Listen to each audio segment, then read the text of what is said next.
Hi, everybody. It is time for math. Now, I think you are really going to enjoy today's math lesson because it is just like when we were doing subtraction. We did this spinning game where you solved the problem and then you colored in the answer. So it's kind of like that, but I'm going to explain it a little bit further. But before I get into explaining, you need to grab some supplies that you need. Sorry about that. My paper was underneath my laptop. You need 13.5 worksheet, some crayons, 4 crayons to be exact. You need 4 crayons, a pencil or a pen, something with a tip, and a paper clip. So you need your worksheet, paper clip, pencil, 4 different color crayons.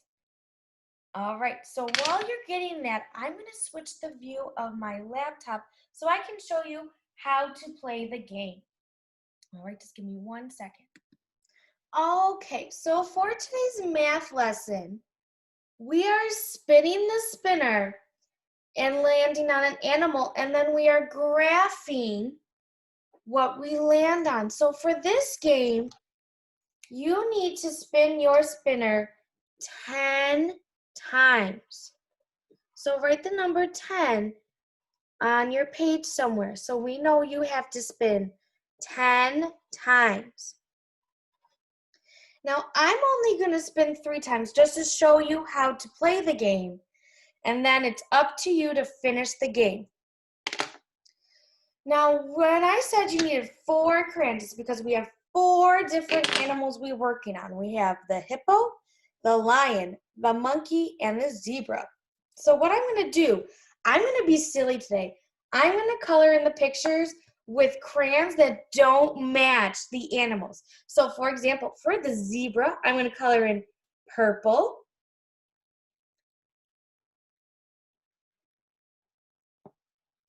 You don't have to match the colors that I do, but I'm just being silly. And then I have my lion. I'm going to make him blue. This is one crazy zoo I'm making. Then the monkey's going to be green.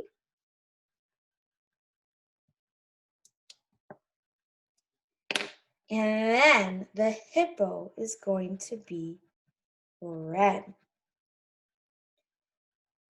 So, once I have my animals filled in, I want you to do the same with your 4 colors you chose. We are going to get into how to play and graph the data. Now remember, the word data means information we get from a graph or a picture, something like that. So remember, we're spinning 10 times. Now I'm going to show you 3 turns. You can color along with me, please, as we do this. Okay, so remember, you put the paper clip in the middle of the dot. Then you put your pencil in between. So look, do you see how my paper clip moves but doesn't slide? I'm going to flick my paper clip, and I landed on a line. So I need to flick it again. All right, what animal did I land on?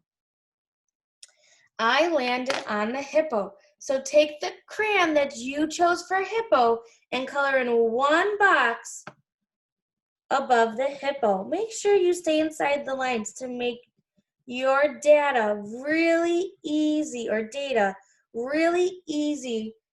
to look at. See how I stayed inside the lines and I didn't go into the monkey boxes? I stayed in my hippo boxes. Okay, so we have spun once. Now, let's do this again. I'm going to bring my paper clip and then I'm going to spin. I'm going to spin it again because that was a bad spin. And I landed on, what animal did I land on? A monkey. So I take whatever crayon you chose for monkey and fill in 1 box over the monkey. Now remember, stay inside your box. You don't want to go into the lion box or the hippo box because this is just a monkey we spun. Okay, last time I'm doing this with you. You spin it.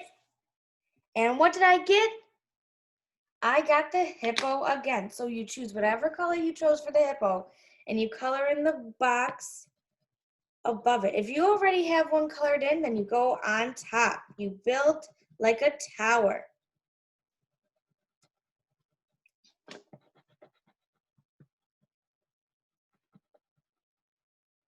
Now it is your turn to keep on spinning all the way up to 10.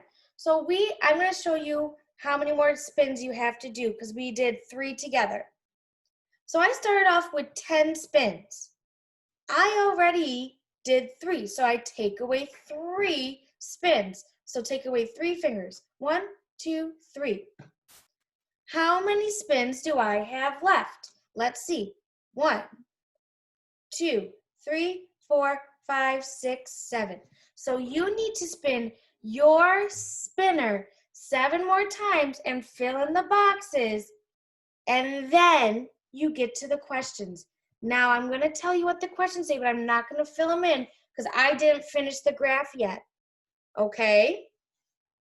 So after you spin the spinner 10 times, but we already have 3, so 7 more times, you are going to answer these 3 questions here. The first one says, how many of each do we have? So after that, you fill in all the boxes with your spinners. You're going to count how many boxes you have filled in. So how many boxes you have for the zebras, how many lions you had, how many monkeys you had, and then how many hippos you had, okay? But I can't fill in because I didn't finish my graph yet. Now, everyone's answers are going to be different because they're spinning differently, okay? So if you see someone else's page, you're like, it looks different than mine, that's okay. Now they have 2 more questions they want us to answer. So I need you to grab your pencils because I'm going to give you an easy way to remember this. Now this one says, which do we have the most of? I want you to circle the word most, which is M-O-S-T. Circle the word most. Okay? I want you to draw an arrow above it, just like that. Do you see that arrow? It's kind of hard to see. Let me get my marker so you can see it better. An arrow pointing up. Now the word most means which one has a bigger number. So after you finish your 10 spins, which animal has the biggest number, you are going to circle. Now the funny thing about this is, you might have 2 animals that have the biggest number. Guess what? You're going to circle those 2 animals because it's a tie. Okay? Now the next question says, which do we have the least of? Please circle the word least. Least is L-E-A-S-T. Then draw an arrow pointing down. Now, after you finish your next 7 spins, which animal has the smallest number, you are going to circle. Now, again, what happens if you have a small number for 2 animals or 3 animals? What are you going to do? You circle all 3 or all 2 or just one animal because that is called a tie, okay? So again, you need to spin the spinner 7 more times, fill in the graph, answer how many zebras you had, how many lions, how many monkeys, and how many hippos you had.